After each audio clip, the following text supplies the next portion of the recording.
what about Hebrews 1:1? I mean, Hebrews the first chapter where it says, "Let all the angels of God worship him." Mm. I mean, the Jehovah Witnesses, they have a problem with this chapter.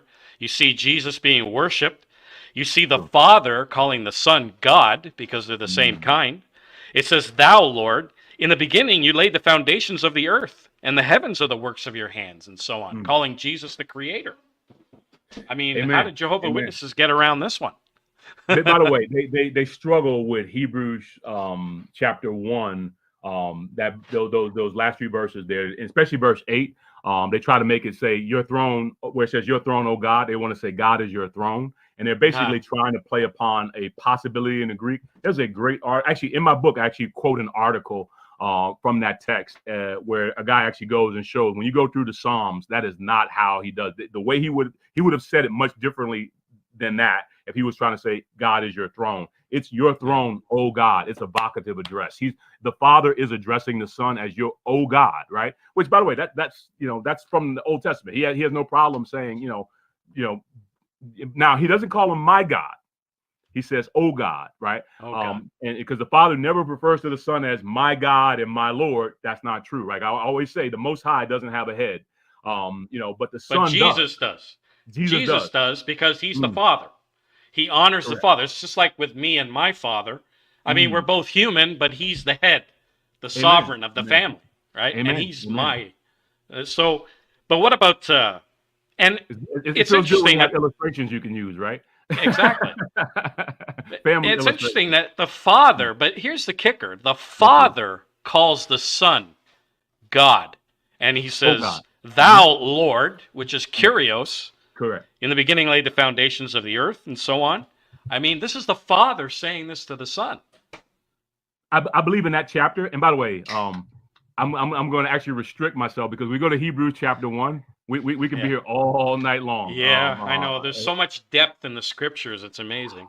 I love Hebrews, and I always say the Binitarians, our two favorite books are Gospel of John and Hebrews. They're just we can just go there all day. But what I will say is this: is he clearly is showing that there's angels that are here, and the Son is up here, right? Hmm. The Son is the outshining of the glory of God, and he is the exact representation of his being. And to which of the sons has he to the angels did he ever say? And so the writer of Hebrews is ending with a crescendo, quoting a litany of 7 passages from the Old Testament to say it's the Father who's exalting the Son, right? And I always tell people miss that point.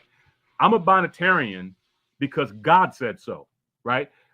When I come to God and I say, God, I love you with all my heart, soul, mind, and strength. What do you want me to do? He says, listen to my beloved Son, hear him, obey him, honor him. And so he commanded all the angels to worship him. And that's why Jesus said, whoever doesn't honor the Son does not honor the Father. You have to go through Christ, right? You can't sidestep Jesus and get to God. That's not how it works. You got to go through Christ.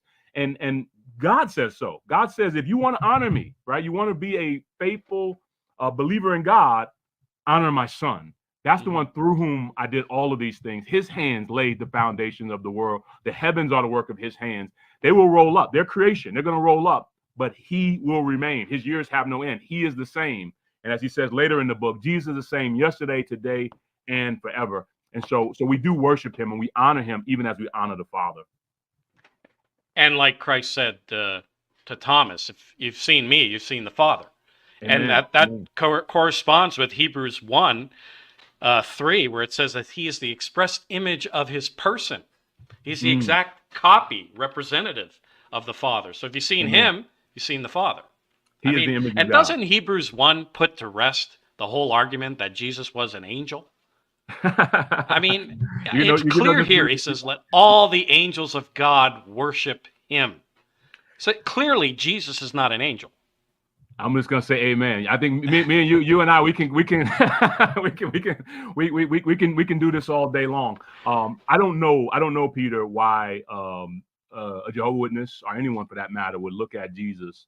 I know some non-Jehovah's Witnesses who try to make this claim and look at Jesus and say he's Michael the archangel. You got so many paths. He made all things visible and invisible. He is before all things, and in him all things hold together. You got that in Colossians as well as in Hebrews, where it says he upholds the world by the word of his power. Mhm. Michael, in the book of Jude, Michael couldn't rebuke the devil. He had to say, "The Lord rebuke you."